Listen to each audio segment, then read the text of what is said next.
There was Bela Bartok's The Miraculous Mandarin, the Hungarian composer Bartok. I'll mention it later in the lecture, but mainly that was just to our last 2 minutes at the beginning to make it a bit more enjoyable. I also have some pictures as well, you'll be glad to hear. From current slide. I believe if I use this, it will change. So, we're doing 8 lectures in aesthetics. This is the philosophical inquiry into beauty and the arts. And if you define aesthetics as the philosophical inquiry into beauty and the arts, that raises an immediate question, which is why would you have a single philosophical subject which has these 2 different bits of subject matter, both, did I say beauty and art? Beauty and art are the 2 subjects, if I got that wrong. So, in order to answer that question, why do we have these 2 areas which we're studying together, beauty and the arts, you might need to answer 2 more questions, which are, what is beauty and what is art, or what are the arts? And possibly an additional question, which is, what is the relationship between the 2? So, one reason why you might think that it's strange to study philosophy, the philosophy of beauty and the philosophy of art together, is that it seems intuitively that something can be beautiful without being a work of art. So if you think of a sunrise or a landscape, a beautiful landscape, not in any normal sense a work of art, unless perhaps you think God created it and it's a bit like art for that reason, but not in normal parlance. Likewise, it's at least arguable that you can have a work of art, and even a successful work of art, which is not beautiful. The reason I started off with that piece of music, Bartok's Miraculous Mandarin, is that it seems a successful piece of art. It's certainly a very well-liked piece of art, well-respected piece of art, but it seems, if anything, ugly rather than beautiful. A classic example is Picasso's Guernica. This is a painting, it's a reaction to and based upon the bombing of Guernica in the Spanish Civil War. This was one of the first, usually thought to be one of the first bombings of a defenseless civilian population. It's obviously a very shocking event to occur. Picasso's painting of it captures the horror of the scene, you might think, and the stress of it, but it isn't in any obvious way, or at least in a paradigmatic way, beautiful.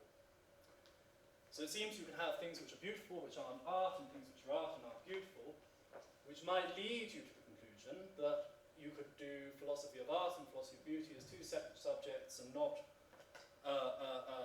bother inquiring into them together. At least there would seem to be no prima facie reason why you should inquire into the 2 of them together. And that might be right. So when you ask the question, why study the philosophy of art and the philosophy of beauty together, there are 2 kinds of answers you could give. One is a historical answer, which says, well, what are the reasons which in fact led us to studying these 2 areas together? What are the causal antecedents for the situation we're in? And I'll start by providing some information on that. I'm going to make the reasonably orthodox suggestion that we can trace back the discipline of aesthetics as a unified area, studying both the philosophy of beauty and the philosophy of art, to the 18th century aesthetician, philosopher Alexander Baumgarten. However, even once we've answered that historical question, how did we get here, we can still ask the philosophical question, might be a philosophical question, should we be doing this? What justifies us in studying these 2 areas together? And it's that question which seems like it might raise the further questions, what is beauty, what is art, what is the relationship between the 2 of these?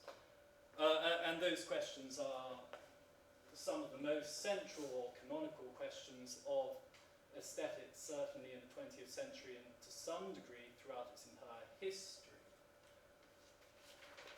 Okay, so I'm going to start by talking a bit about the history of aesthetics. I've said it's the philosophical inquiry into beauty and into art, but there's also a third piece to the puzzle which needs to be mentioned in any introduction to aesthetics, which is the word aesthetics itself. So funnily enough, the etymology of this word doesn't have anything on the face of it to do with art or to do with beauty. The term aesthetics is a Greek term in origin from the verb aistanomai, and that means to perceive or to sense or to experience. It's quite a common word in classical texts. Seeing as we're here, I looked for a biblical reference. The only one I could find was Luke 9:4-5. There you go. Hoida eknun torema tuto kai en parakeklumenon apauton hina me aistontai auto kai afabunto erotesai auton peritu ramatos tuto. This is a part of the Gospel of Luke just after Jesus has said that the Son of Man will be delivered into the hands of men. And it says, but they did not understand this saying, and it was concealed from them, so that they should not perceive it, aistontai, and they were afraid to ask him about this saying. It's the Revised Standard Version. So I think, well, I've said that the term aistanomai usually suggests experience or sensory perception.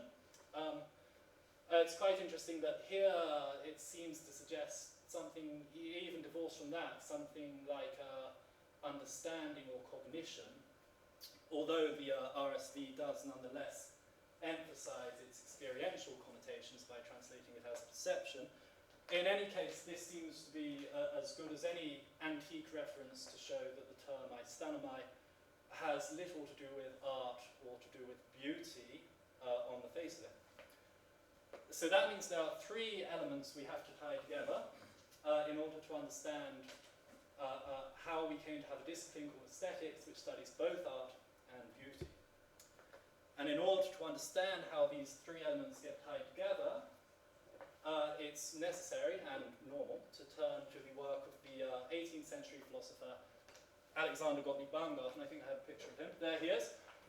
And there's one of his works. Okay, so Baumgarten, he was born in 1714. I think that's about the same year as Leibniz's Monadology.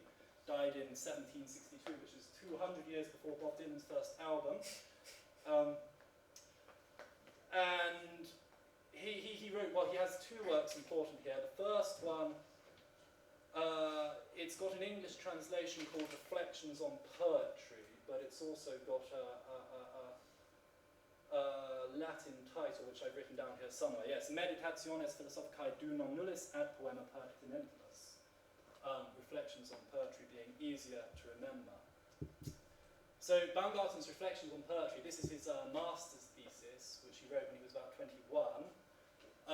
It's primarily a work of poetics. It's a discussion of what makes for a good poem, or a poetic poem, as he puts it.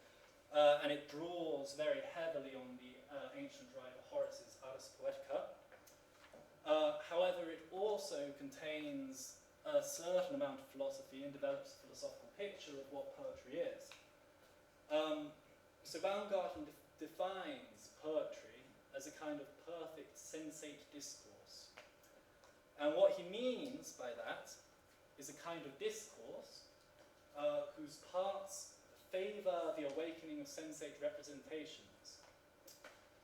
And I think what he means by sensate representations are images, experiential images. Presumably because poetry is made out of words and not pictures, he doesn't mean images you perceive, written or drawn on a piece of paper, but images you imagine, awakened in your imagination by reading a piece of poetry. And so just at the very conclusion of this work, Baumgarten defines aesthetics as the science of sense perception. And hence the term aesthetics makes a lot of sense for Baumgarten as a term for the inquiry into poetry, because he thinks poetry is about awakening sensate representations. So you see where the link comes in there. Now, Reflections on Poetry doesn't discuss beauty. Baumgarten, his preferred term, I recall for a good poem is poetic. So so he doesn't talk much about beauty in that work. But he also has this work, the 1750 Aesthetica, and this is the first time the term aesthetics is used in the title of a work, historically, at least a work on art and beauty, I think, at all. And in this work he expands upon the theory of the master's thesis.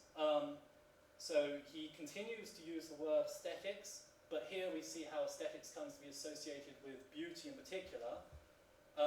So in this work he defines aesthetics as the science of sense cognition, very similar to the master's thesis. And in section 14 he says, the end of aesthetics is the perception of sense cognition as such. This, however, is beauty.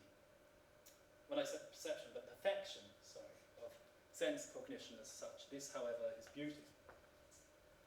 And in this work, Baumgarten also goes beyond poetry to talk about what we would call the visual arts and occasionally music. So you get developing from the work of Baumgarten in the middle of the 18th century an idea that the arts, poetry in particular, are to do with awakening sensate representations. They're to do with causing experiences, you might say, although perhaps that's less precise. And the reason for doing this is because a perfect sensate representation is beautiful. Okay, and so you have the three pieces of this puzzle tied together. We understand why he's calling it aesthetics, what it has to do with experience, and also how it involves both beauty and the arts. Okay, and Baumgarten's coinage, the term aesthetics for this subject caught on relatively quickly in Germany and after that in the rest of the world. It met with some resistance on the part of Kant. He, in his 1781 masterpiece, The Critique of Pure Reason, reprinted, or second edition in 1788, he complains of Baumgarten's use of the word aesthetics in this context, saying, well, this is misleading, and he advises that we should reserve it for the science of sense perception in general. I've always thought this was quite rich, coming from Kant, who is completely unscrupulous himself about misleading coinages, using the term intuitions to convert intuition or transcendental idealism for a theory which he's insistent is not a form of idealism. But in any case, it's also quite ironic that this one bit of sensible terminological advice of Kant's is pretty much the only bit that never caught on amongst his followers. But that's where we are now. I should say, although this means Baumgarten is in some sense, as he's sometimes called, the father of modern aesthetics, it could be misleading to think of his position as being of too great an importance, because there are also people producing works which we call works of aesthetics, even if they didn't, from pretty much the start of philosophy. So Plato's work, the Ion, discussion of poetry, and it comes up aesthetics in many other works of Plato's discussions of beauty in the Hippias Major and the Symposium, and of course more on the arts and beauty in the Republic. Aristotle's Poetics is of course every bit as much a work of aesthetics as Baumgarten's reflections on poetry. Nonetheless, up until the mid-18th century, there wasn't this sense that there's a single discipline whose job it is to study beauty and the arts philosophically. At least if there was a sense that this was the case, it wasn't expressed explicitly, there was no word which unified these areas together. So, having understood a bit of the history of this subject, we might say, well, perhaps it's not true that we ought to study these things together. I mean, Baumgarten has his own reasons to, but we might say, well, even in the case of Baumgarten, he's using the word aesthetics in a slightly odd way. Okay, you might think that poetry is about awakening sensate representations, and that a perfect sensate representation is beautiful, or is beauty, or something along those lines. Nonetheless, sense experience has a lot more going on than that, and it would be sensible to reserve the term aesthetics, you might think, for the study of sense experience generally.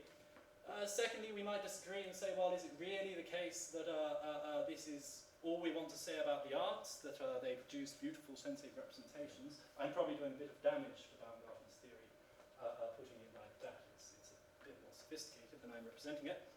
But we might say, well, look at Picasso's Guernica. is the job of this painting really anything to do with beauty? Likewise, Bartok's The Miraculous Mandarin, and so forth. So to start answering the philosophical, or more philosophical question, what justifies studying beauty and the arts together? We might want to begin by asking, what is art and what is beauty? So these questions have each given rise to a huge philosophical literature. What is beauty? Pretty much since the beginning of philosophy. What is art?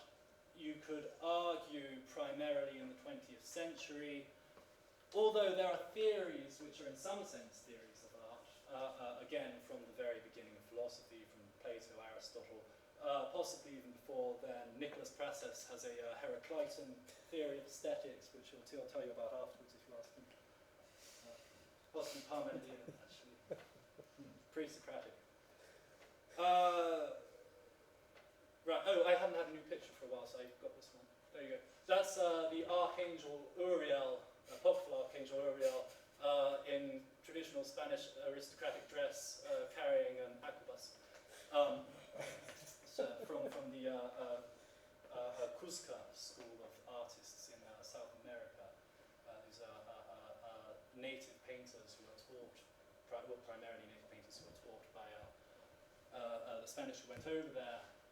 They had a tradition of painting of their own, and they're told, well, no, you should paint angels. What are angels? Well, they look like us, but they have wings. Neglected to mention they don't have guns. They're meant to be warrior angels. Anyway, that's not really to philosophy. So for now, I'm just going to introduce the questions: what is art and what is beauty? I'll comment upon them. These are going to form most of the subject matter of the next lecture, lecture number 2, and the one following the one after that, lecture number 4, in standard arithmetic.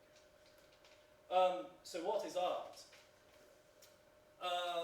Well, the main thing, or one of the first things people like to say about this question, is that it's not clear that the notion of art, or the arts, which we have, is something which has been around for a long time. It's very much like the notion of aesthetics as a philosophical discipline, so much like it that it's often said to have come about almost at the same time. Aesthetics appears with Baumgarten's 1750, Aesthetica, and to some degree in the Reflections in Poetry, 1735.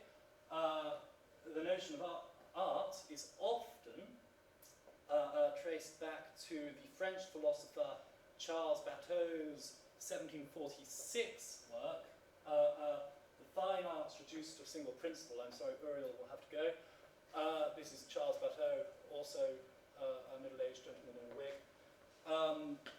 So there's a very important essay by Paul Oscar Christella on this subject, published in 1951, first half 1952, second half came out. This is called The Modern System of the Arts. And in it, Christella asks, where does our contemporary notion of the arts come from? He has in mind what we sometimes call the fine arts, which include paradigmatically painting, poetry, sculpture, drama, architecture, I think that's right. Well, there are different lists. These days, quite intuitively, we make a distinction between these kinds of things, painting, poetry, sculpture, etc., and what we think of as perhaps crafts, less exalted area of endeavour, for instance, manufacture of chairs, shoes, painting, but painting of walls, interior decoration. There are some grey areas as well. And so Christella, in his essay, Modern System of the Arts, he traces back our notion of the arts as something separate from these more everyday things to Charles Bateau's Fine Arts Reduced to a Single Principle. There are some antecedents a bit earlier in the 18th century, certainly, and there's further development that happens after this.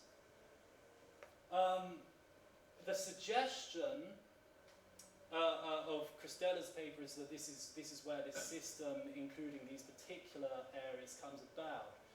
It's sometimes perhaps overemphasized.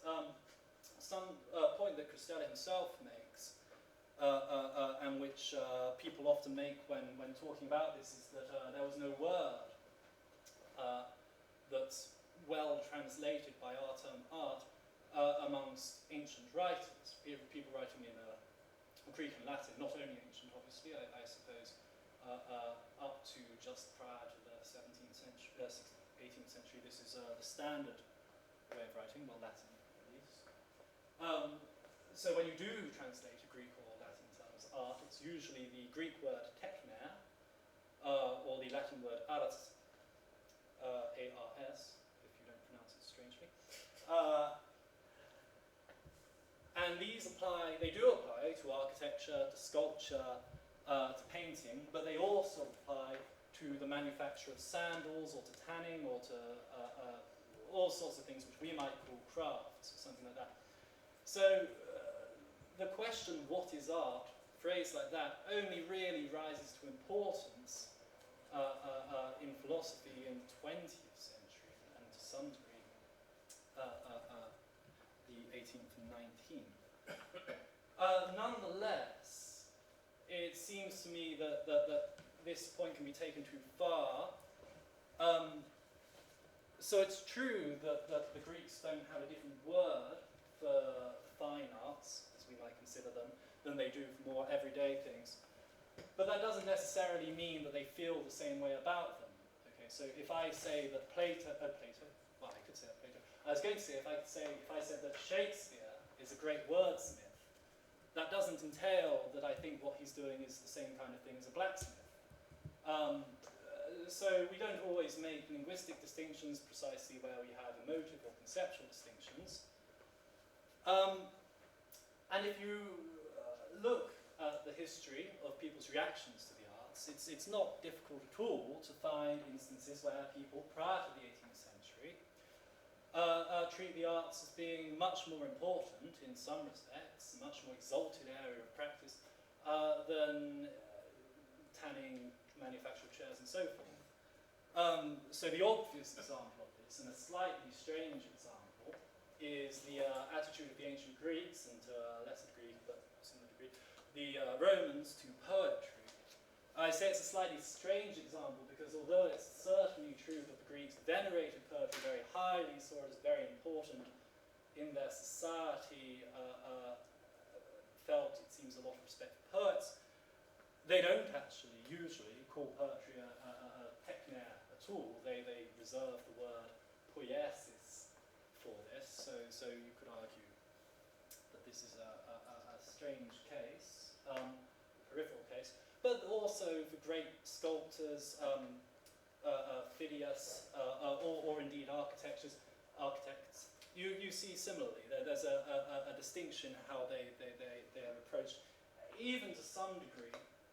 It could be argued with vase painters. I'll say something a bit about that in a later lecture. Another good example, pre-18th century appreciation of art, is from Gothic architecture. The pioneer of Gothic architecture, Abbot Suger, he says of the Cathedral of St. Denis, I think it's just the church then, he says when speaking of its design, rather, I think, there it is, man may rise to the contemplation of the divine through the senses. And now obviously, I mean, it's hard to find at least a quotation, an antique or medieval quotation where someone addresses a well-manufactured shoe in that way. So I'm not arguing that it's not the case, that there's a distinction in the kind of concepts we have and the kind of concepts these people have concerning art, but whatever the difference is, it has to at least be consistent with the kind of high regard, respect, and veneration that the Greeks, Romans, medievals, in fact, showed for what we would call the arts. So it's worth not getting misled by this. Another thing worth keeping in mind is that Charles Bateau talks about the beaux arts, we talk about the fine arts, In Germany, it's schöne Kunst, I believe, something like that. Now, you might say that the term art in everyday use very often has the connotation of fine art these days. I mean, we would say, perhaps, so well, blacksmithery is an art, shoe manufacture is an art. There are certain contexts in which we would say this.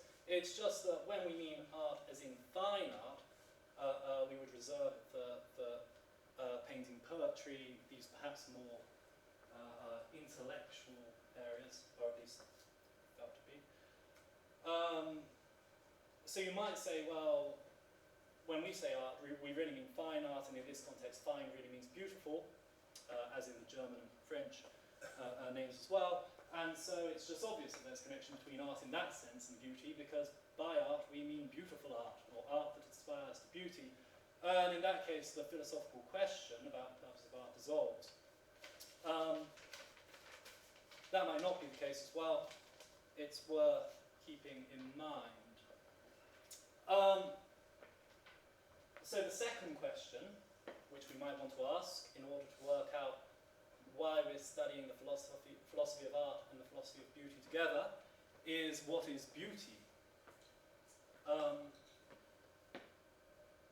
This question has received a lot of attention in philosophy right from the start, certainly in Plato, and certainly in later ancient writers and medieval writers as well. Of course, well, I'd say that there's much less a chance in this case than there is in the case of art and in the case of aesthetics to argue that our notion of beauty is in some way a new invention of the 18th or any other relatively recent century. So, first of all, the etymology stretches back. Our word, beauty, goes back to the Latin bellus, which has much the same meaning. Interestingly, bellus then comes from belonius, which is a diminutive from bonus, meaning good, meaning that the Latin word for beautiful is kind of a diminutive word for good. This is interesting philosophically because many philosophers have felt that there's some strange connection between the beautiful and the good, almost as if beauty were a kind of a lesser version of the good.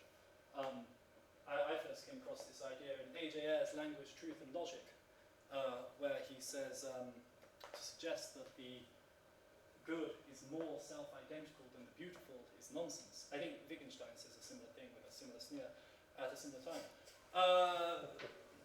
But I actually thought reading that's quite a good way of putting it. The good is more self-identical than the beautiful. I mean, you can interpret it, you can get from that the idea that goodness is more itself. It does what it does better than beauty does what it does, and the reason is they're both doing a very similar thing. It's both values, but in some sense goodness is a higher value. Other people have thought that there's not really a difference between beauty and goodness, and sometimes they throw in truth as well.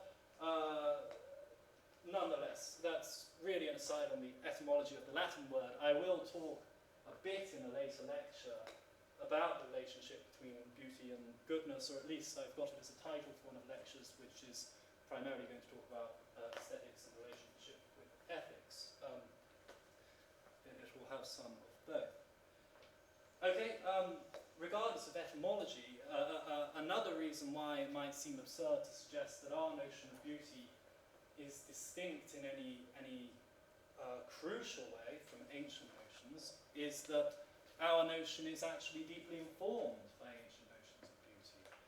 Okay, so particularly amongst aestheticians and the educated and so forth, uses of beauty are frequently made when an author has in mind a particular ancient discussion, often with a word like the Latin bellus or the Greek kalon, translated as beauty. So there's a continuity from the ancient to the contemporary here, which might itself suggest that our notion of beauty is not a recent invention, unlike the notion of aesthetics and arguably the notion of art. In the essay by Paul Oscar Christella, The Modern System of the Arts, 1951-52 article, he does suggest, nonetheless, that there is a difference in our idea of beauty to the ancient idea. And he does base this, again, partly, although his discussion is extremely rich, and he goes into lots of stuff I'm not mentioning, on basis partly on terminology. He says, well, the Latin words are bellus, and the Greek word is torkalon, or adjective kalon, depending on the dialect, kalos. And that these words never have quite the same meaning as the contemporary notion of beauty. And one of the reasons he gives for this relates to the connection between beauty and goodness, moral goodness or ethical goodness. And it's that Christella suggests that the ancients, unlike us, never made a systematic or a clear distinction between aesthetic beauty, beauty in the way things appear, broadly speaking, and moral goodness. I think that there are, I think there are some problems with an argument of that form. One is, I look to see, there are cases where ancient authors do seem to make a distinction between these two deliberately, at least between whatever they're calling by their word, which we translate beauty, and their word good. One example is in Aristotle in the Metaphysics, 1078a, he says, to agaton, the good, kai to kalon, and the beautiful, heteron, are different. That seems quite clear. Tomen gar aie en praxe, the former is always in an action. Toda kalon, kai, en tois akineatois. Whereas beauty also occurs in things which are unmoving. It's a slightly odd way of making the distinction. And it's carefully constructed so as not to deny that there is beauty in actions, which is quite interesting, because we don't tend to call actions beautiful unless they are the very graceful action of a ballerina or something like that. When the Greeks call an action kalon, they do tend to seem to mean it's ethically good. Nonetheless, I think at least they think it's, they use this term, kalon, to refer to ethically good actions because they think ethically good actions are beautiful in a sense which we can understand. This might be the case at least. It makes sense, it would make sense of the use of the word kalon, which is also used for beautiful people, beautiful faces, and even for beautiful works of art and beautiful occurrences in nature. So that's one argument. The second argument against accepting this view that the Greek terms are so different from ours is that although Christella is certainly right that the ancient authors don't make a clear, systematic, or at least a consistent distinction between aesthetic beauty and ethical goodness, it's not clear that we do either. So at least philosophers disagree about what the relationship is between the two. Certainly philosophers speaking modern languages in the modern era have disagreed about this. It's not clear why we think that beauty is valuable, if it is valuable, but you might argue that it's because of the relationship it has with moral value. And it's not clear that we don't think that good actions are beautiful. In fact, if you read one of Tolstoy's short stories, for instance, based on folk tales, you get these very simply told stories where a character, an angel fallen from heaven or something, has to perform 3 good tasks, or maybe they have to have performed to them 3 good tasks. There we go. And these are quite beautiful stories. If you think about why they're beautiful, it's because the actions are good. If they had to perform 3 evil tasks, they would be quite ugly stories. So although we don't tend to use the term beauty for actions, that doesn't show that we don't think actions are beautiful. Right, so moving on. Next week, in fact, I'll talk much more about what beauty is, in fact, at far too great a length, unless I manage to shorten the lecture somehow. So I'll talk about approaches to beauty stretching back to Plato, to other ancient authors, Kant, and to some, broadly speaking, British empiricists writing in the 18th century, which is when, as you'll notice, most things happen in aesthetics.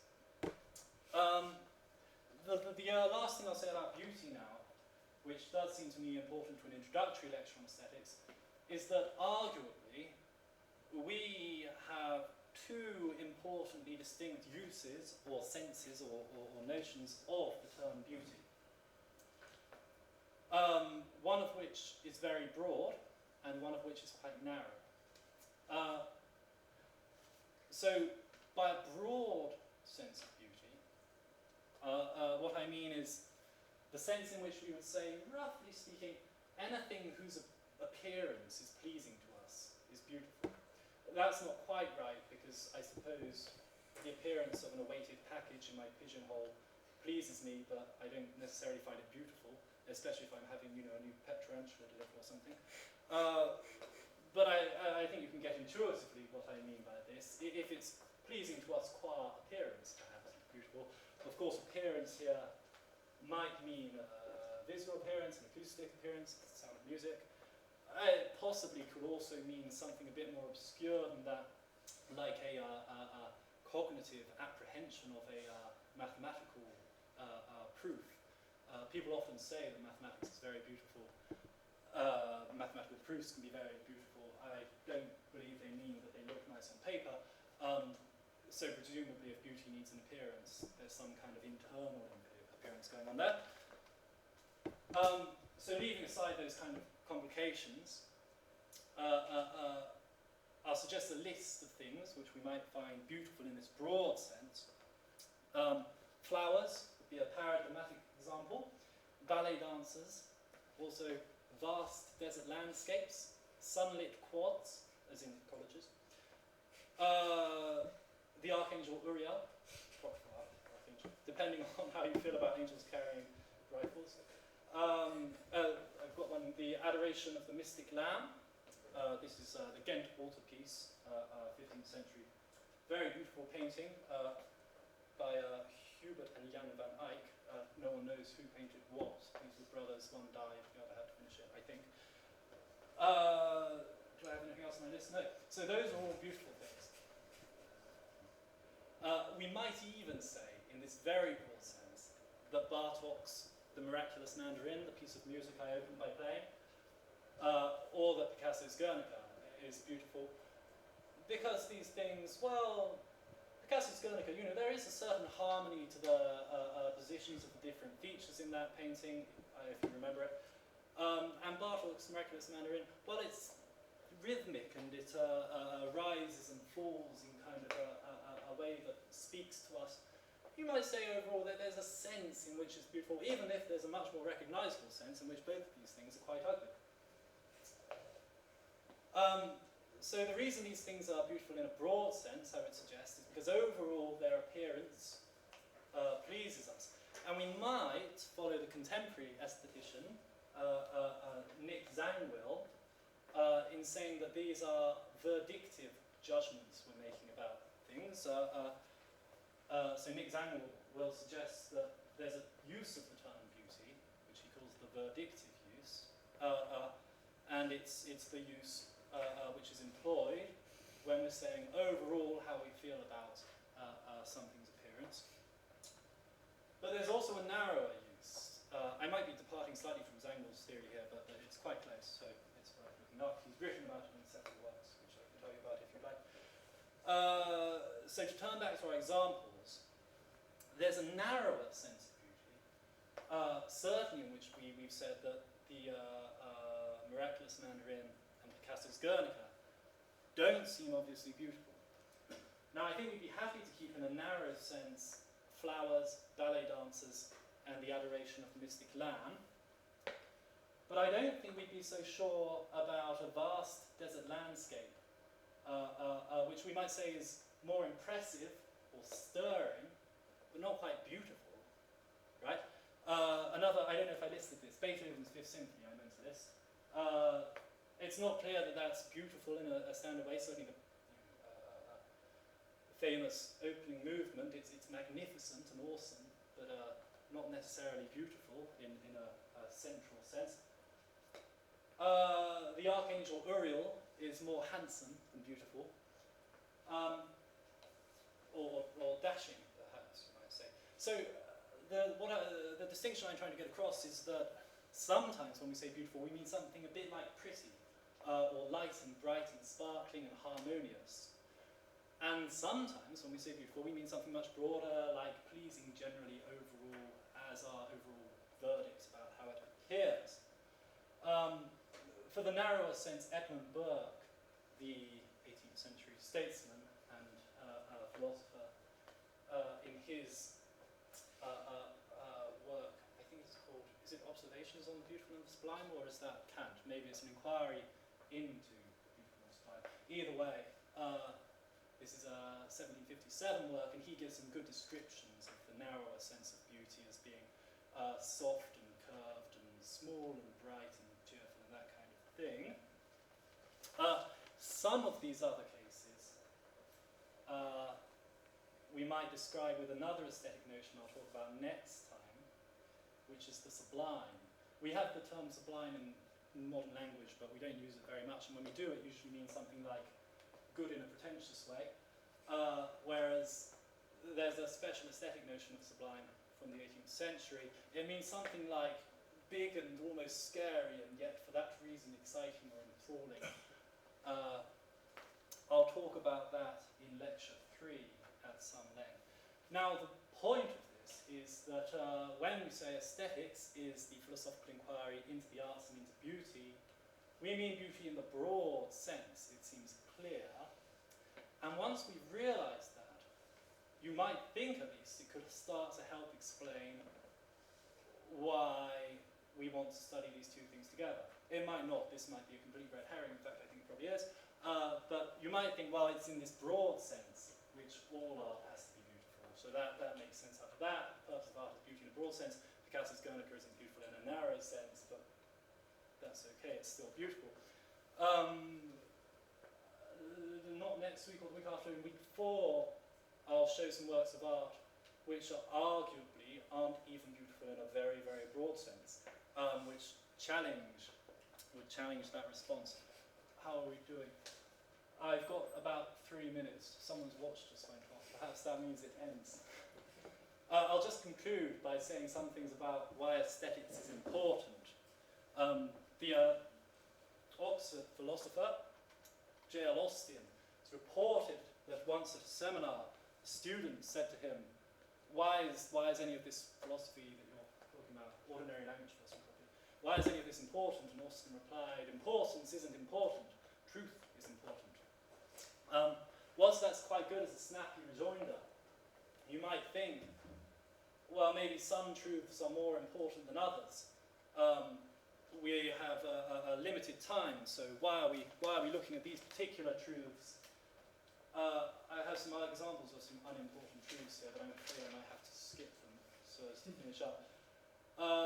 In any case, it seems it would be worth knowing whether aesthetics has some important truths in it. Do we really care whether art has to be beautiful or whether it's worthwhile studying the two together? That might not be that interesting, actually. Neither, perhaps, is what is art, since we can sort of make a distinction between art that's meant to be beautiful and art that isn't if we want to.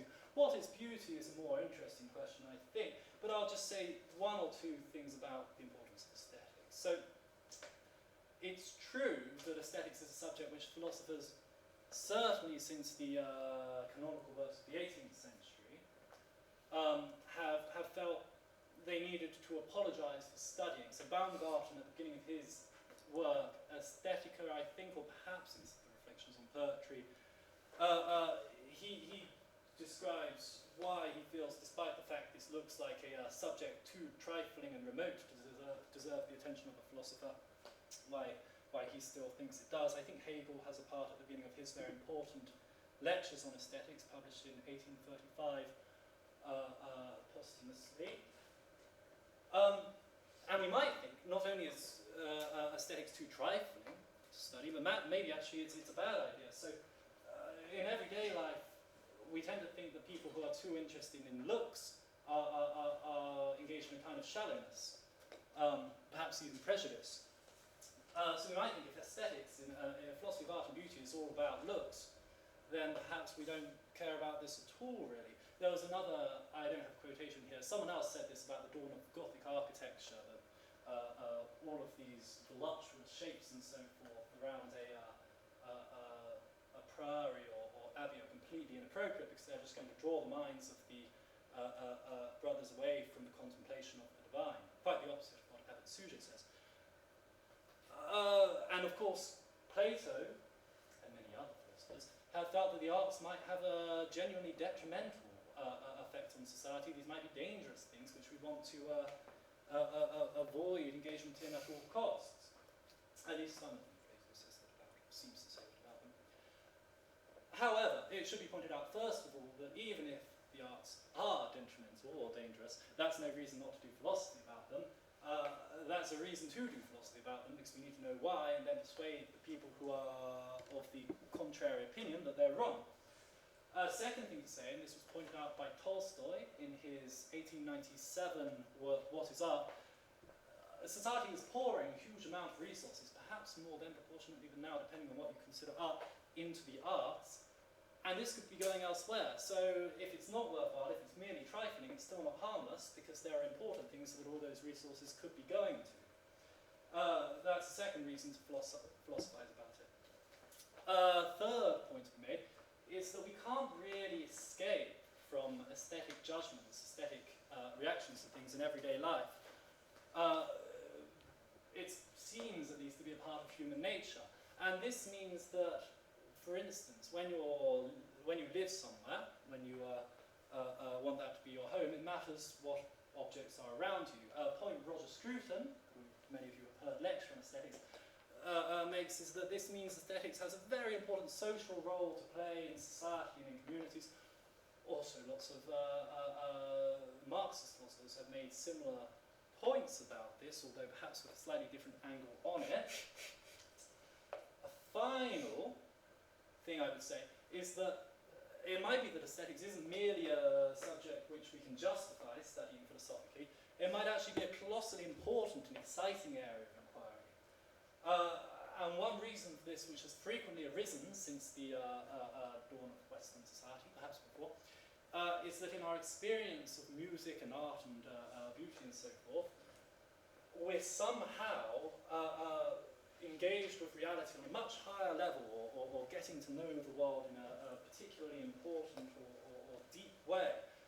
So Wordsworth says in his preface to the Lyrical Ballads, poetry is the breath and finer spirit of all knowledge. It is the impassioned expression which is the countenance of all science. What Wordsworth seems to be saying there is that although you can know the world in scientific way, a technical way, in his day a Newtonian mechanistic way, there's also another way of viewing the world which is perhaps more important, or at least without which our understanding of the world is incomplete. Likewise, many people have drawn a connection between aesthetic experience and acquaintance with the fundamental nature of things. Yes, I'll get to it. The American philosopher John Dewey said that there's a religious feeling that accompanies intense aesthetic perception. We are, as it were, introduced into a world beyond this world, which is nevertheless the deeper reality of the world in which we live in our ordinary experiences. The great formalist Clive Bell, beginning of the 20th century, suggested that aesthetic experience is experience of ultimate reality. Plato has ideas very similar to this as well. Not all philosophers who think this think that there's a connection between this and religious experience, and some philosophers, people like Dilthey, 19th century philosopher, or Heidegger, have struggled to capture this without having an explicit connection with religion. But if they're not religious, if you are religious, you probably think there's a connection with religion here, if there's anything at all. Again, so it might be very important. It's worth saying that nowadays, these kinds of metaphysical, exciting theories of what's going on in the appreciation of art and beauty aren't particularly popular, and actually they're often introduced with a slight sense of embarrassment in introductions to aesthetics. I don't think that's because there are any particularly good arguments against them or any particularly well-known arguments against them. It's really part of an intellectual trend which exists throughout philosophy and has done at least since the beginning of the 20th century, according to which metaphysics is impossible, or if it is possible, then the foregone conclusions have already been expressed by a broadly speaking Newtonian and mechanistic science with a few alterations to quantum mechanics and relativity. That might be true,